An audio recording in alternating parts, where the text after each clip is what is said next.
Hendricks here at the Green Bay Botanical Garden. We're out at NWTC's greenhouses today, and we're going to talk to you about planning your vegetable garden for the next year. So feel free to leave your questions and any comments in our feed. If we don't answer them today during the broadcast, we will come back and answer them later. So you're probably like us here, having piles of seed catalogs piling up on your kitchen table and wondering what to do. Where do I start? How do I plan my vegetable garden? So that's what we're going to be talking about today. So the first thing is, what are the benefits of starting my own seeds and ordering from a seed catalog? Why don't I just go to the store and buy the seed or buy the plants? Well, the biggest option, or the biggest reason for ordering yourself, is that you have a much more wide selection of plants to choose from. Say if you go to any of the big box stores and you want some carrots, well, they might only have 2 or 3 types of carrots to choose from. Say you want purple or yellow carrots. Well, most stores probably aren't going to carry those because people don't know that purple and yellow carrots are actually as good as the regular orange carrots that you're used to. So a lot of the stores only carry limited selection of the different vegetables and stuff that's really common that a lot of people know and they know they're going to sell a lot of. So if you have something really unique that you would like to buy, like a different cultivar, a different color, a different size, or even like a different herb that's not really common around here, ordering from the seed catalog is probably the best way to go. And another option of ordering from the seed catalog is you have a little bit more of a choice when it comes to choosing disease resistant. So a lot of vegetables like peppers, tomatoes, even some potatoes and corn, there's a lot of diseases that can come up in the garden, but a lot of these vegetables have been bred for disease resistance. So you can go through seed catalogs and select certain varieties of vegetables that are prone to certain diseases. Like, say you want a cucumber that's not going to be plagued by powdery mildew halfway through the growing season. Well, you can look at your seed catalogs and choose cultivars that are more resistant to that powdery mildew. And another great option for ordering from the seed catalog is, say you're someone that doesn't have a lot of room to grow a 20 by 20 vegetable garden, but you do have room on your patio for a few containers. Well, you're going to want to grow some container-sized plants. So the great thing about choosing from a seed catalog is you can look for cultivars or types of vegetables that are compact in nature and are going to outgrow your containers. And then another great thing about the seed catalogs, if you're into heirloom cultivars like a lot of tomatoes and peppers and even beans and lettuce, a lot of our vegetables, those fancy heirloom cultivars that don't have the best disease resistant but are really cool at farmers markets and using fresh homegrown produce, you get a big selection of those in some of these seed catalogs. So those are some of the benefits of growing your own seed and buying your own seed and plants from seed catalogs. So you're probably wondering, well, where the heck do I start? So got a lot of catalogs here, a lot of different options. Usually how I start is I pick the one that has the prettiest cover because that draws my attention, so that's where I start. So you kind of just pick a catalog and start looking through all the pages. You can price shop if you want for the best deal, but usually I start by making a list so you kind of know what to look for. So start by asking yourself, and I'd probably get a piece of paper out and start making your list. What foods do I eat and what do we eat a lot of with your family? So for example, like lettuce, green beans, bell peppers, radish, carrots, potatoes, squash, write everything down that you like to eat. And then next ask yourself, well, what do I eat a lot of? Because obviously you're going to want to grow the stuff that you eat a lot of during the season. If you only eat a few, winter squash at a time, it's probably not worth dedicating an entire garden to a big squash vine. It takes up a lot of room. So once you make your list of, what do I want to eat, what do I eat a lot of, then you kind of ask yourself, next question is, what can I start easily from seed? Thankfully, a lot of vegetables that you can buy in the catalogs are very easy to start from seed. So you pretty much decide, what you want to grow a lot of, what's easy to start from seed. For example, carrots and lettuce are really easy to start from seed, and those are 2 of my favorites that I grow, so I'm going to talk a lot about those. But if you're into peppers, radishes, what have you, those are easy to start from seed too. So say I want to start some lettuce and carrots. Well, where do I start? So you go in your seed catalogs here, and you can see, if you go to the grocery store, they might only have 2 different types of carrots to choose from, and you pick A or B. If that's okay for you, that's fine. But you can see in some of these catalogs, we have little round carrots, that are kind of cute. They're not going to give you a lot of vegetable, but then we also have the nice big orange standard ones. But say you're someone that's a little more unique and fun and likes to grow purple or yellow carrots, you can choose these in here too. Stores might not have them, but they're kind of cool, especially when you're going to the farmer's market or mixing up, cooking up vegetables for your friends, kind of impress them by all the different colors you have.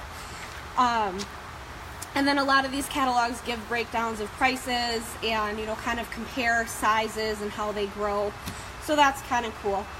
Say you want to look into your lettuce. Well, we got lots of lettuce for you here. A lot of the seed catalogs tell you how to grow everything, how to start it. Lettuce, we have the curly leaf types. You have kind of more the smooth leaf types. You got red and green, everything in between. You can grow little microgreens if, we want to pick when they're little and have the fresh salads. You have head types of lettuce, heirloom types of lettuce, bunching lettuce, cutting lettuce.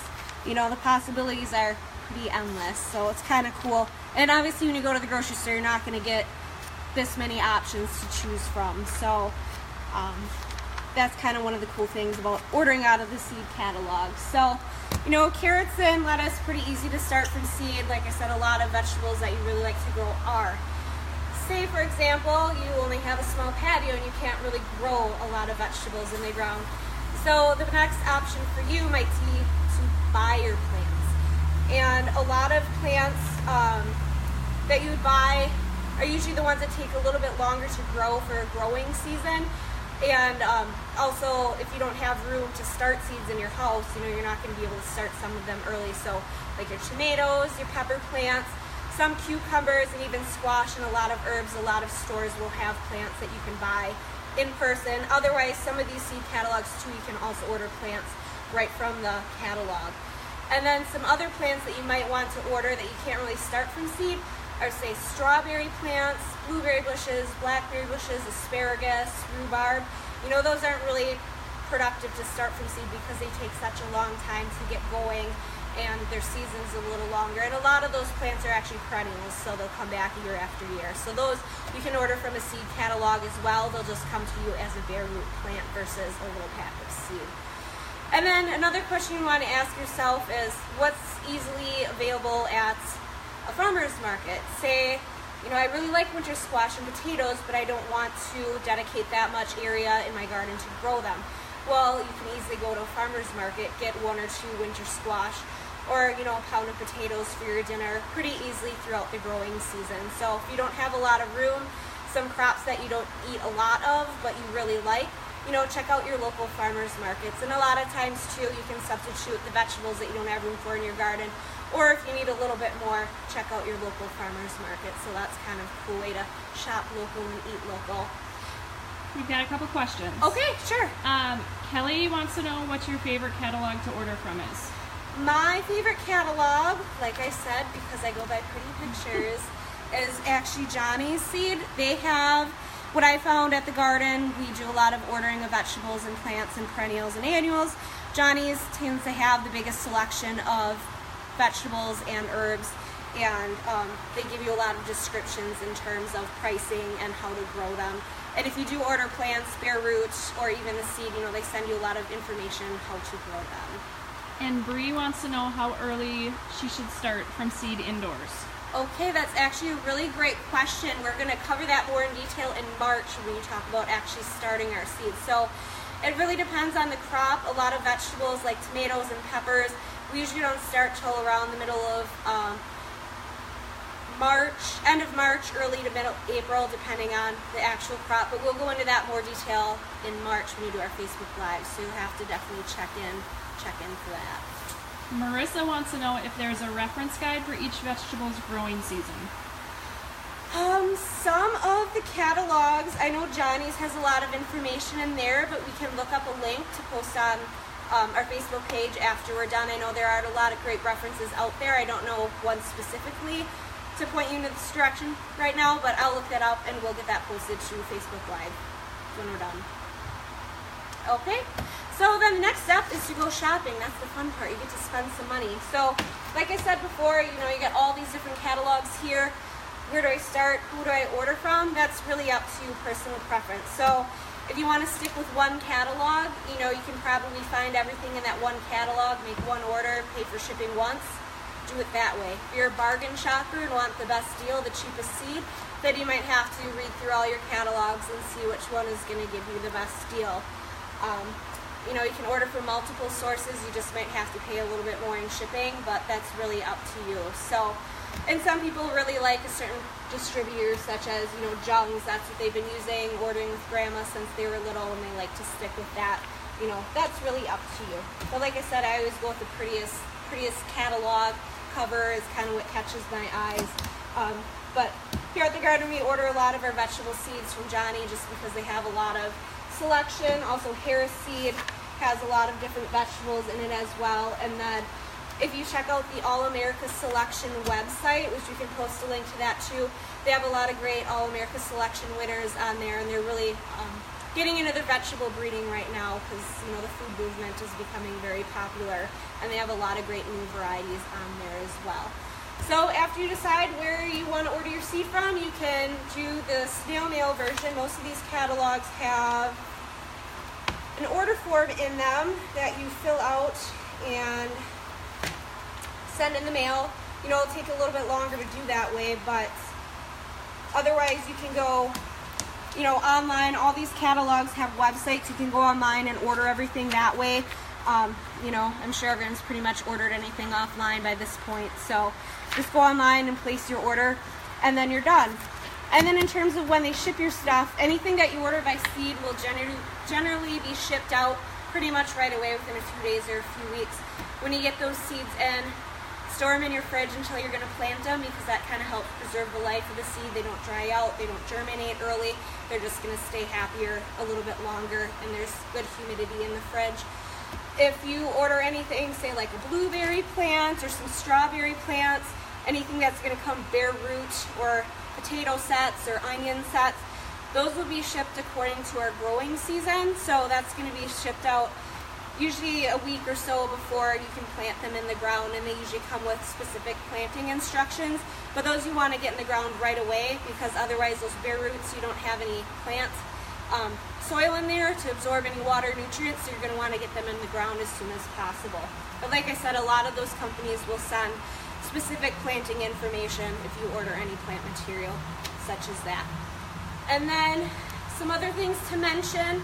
Now's a good time to start planning the layout of your vegetable garden and help deciding, how many of each lettuce am I going to want, how many of each carrot am I going to want, how much seed do I need to order, how many plants do I need to order. We don't have time to talk about that today, unfortunately, but I do have some links that we're going to post to the Facebook page. A lot of great sources that kind of help you plan out your vegetable garden and help you decide how many of each plants that you're going to need and start. And then, like I mentioned before, next month in March, we're going to talk about actually starting the seeds, how you start them, why you start them, growing conditions, what to start when, what should you just buy as a plant, if you don't have this time or the space to grow anything from seed. So we'll talk more about that next month. And then we do have a little sneak peek for you guys of some of the stuff we did start growing already. Usually we don't start most of our vegetable crops till end of March, early April. But we did start some strawberries from seeds. So if you want to follow me, we'll go take a look at those quick.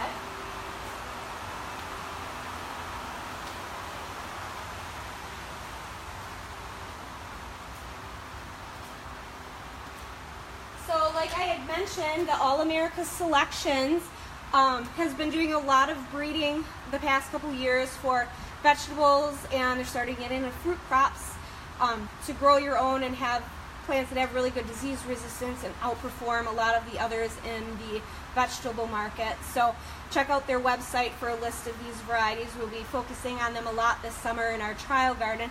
But you can see here they have a new cultivar of strawberries called Liz, and we start them from seed. We started these a couple weeks ago, and you can see they're already starting to come up, and that's their first little baby leaf. So that's pretty exciting to us in the plant world. And we've grown these for about 3 or 4 years now at the garden from seed. And I'd mentioned a lot of perennial plants take a little bit longer to grow and produce fruit. But these strawberries, we've planted them, and even this first year that they grow, they produce a lot of strawberries. We pick multiple times a week when we're there in the containers and we're watering them. And they're really great the first year, and even after the year or two after, they're still pretty heavy producers. So if you're interested in that, check out the All America Selection website, and you can find a location to order from seed. And these are a lot of our other perennials that we have started right now, a lot of flowers. These are some of our pansies and alyssum, and some of our cannas that we'll be planting out in the garden this year.